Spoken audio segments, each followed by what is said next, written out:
Hello mga boss. Gagawin naman natin ngayon, bale pipinturahin na natin tong speaker box. Ayan. So, nagdagdag pala ako ng butas dito. Ayan, dito sa side para sa kanyang handle. Ganun din dito sa kabila. Dito naman sa gitna, ayan, bale nagdagdag din ako ng butas para sa kanyang battery indicator. So, yun lang naman yung dinagdag kong butas dito sa speaker box na yan.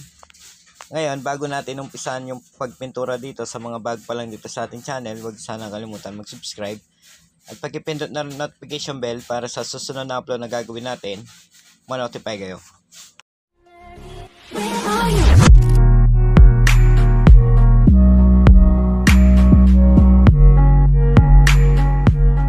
Ayan mga boss, so this time, bale, itatry natin tong skim coat. Nakita ko lang to sa YouTube, tatry ko lang. Tingnan natin kung okay ba mga boss. 1 kilong skim coat, tapos itong pintura naman na gagamitin natin, itong Davis na, ayan, elastomeric. So first time kong itry to mga boss, tingnan ko lang kung okay ba talaga tong ganitong texture sa mga speaker box. Pagdating sa mga speaker box mga boss, ako madalas kong ginagamit, fiber. So itatry lang natin to. Ayan, bale itong skim coat, 1 kilo yan. So try na muna natin sa kalahating kilo, ayan.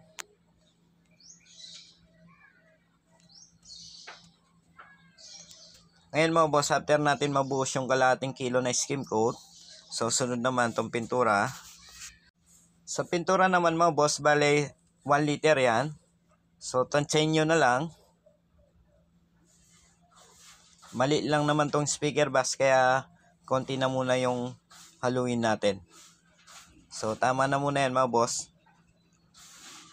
Ayan. Ngayon, i-mix lang natin yan hanggang sa makuha natin yung tamang lapot. So i-forward ko na yung video para madali na tayo.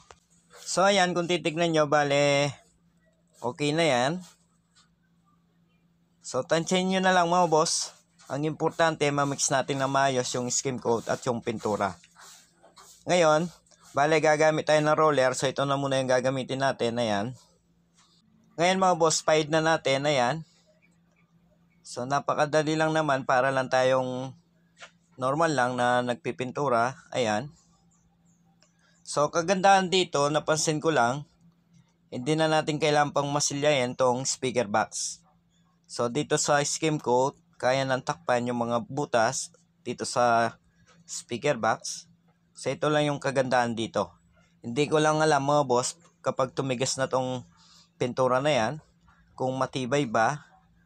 So malalaman natin yan kapag tuyo na to.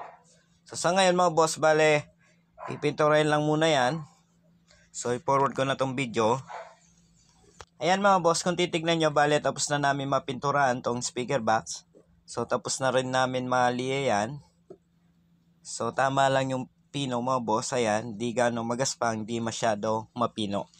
So gumamit pala ako ng ganito para kahit papano merong texture tong ating speaker box. So hindi ko na lang pinakita dito sa video. Ngayon mga boss, bale ipipinish na natin to. So pipinturan ko na lang ng kulay black to, para yun na nga, may lagay na natin yung mga speaker at para matry na natin. Ayan mga boss, bale tapos na tong speaker box. Ayan, yan yung pinaka final. So yung ginamit natin na pang finish dito ng pintura, yun pa rin yung elastomeric na Davis, yung natira mga boss. Ayan. Ayan mga boss, kung papansinin nyo, dito sa video, hindi natin masyadong kita yung texture nitong speaker box. Pero yun na nga, sa actual natin makita tong speaker box na yan, meron siyang texture.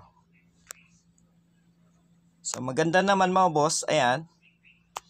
Ngayon, bale wiring na natin to. Bale lalagay ko na muna yung mga speaker para matry na natin.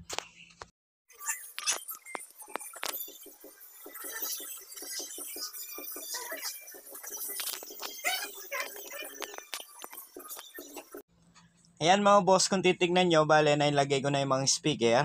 So tapos na yan. Ayan mga boss, so maganda naman yung kalalabasan.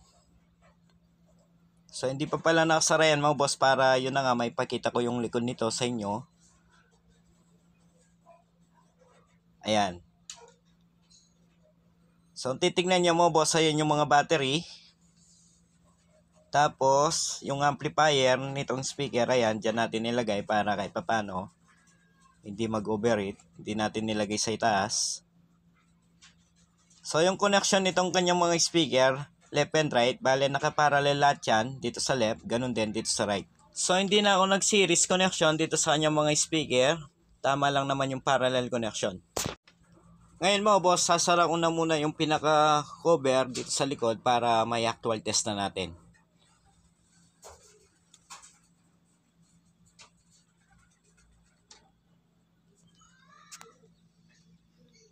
A few moments later. Ayan mga boss, so try na natin, power on. Ayan. So naglagay rin pala tayo ng ilaw dito sa loob para kahit papano meron siyang ilaw. So ito naman yung kanyang voltage meter para sa kanyang battery. So digital mga boss. Ayan. Ngayon mga boss, i-ready ko lang yung cellphone para matry na natin.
Sound check it, test 1, 2, check.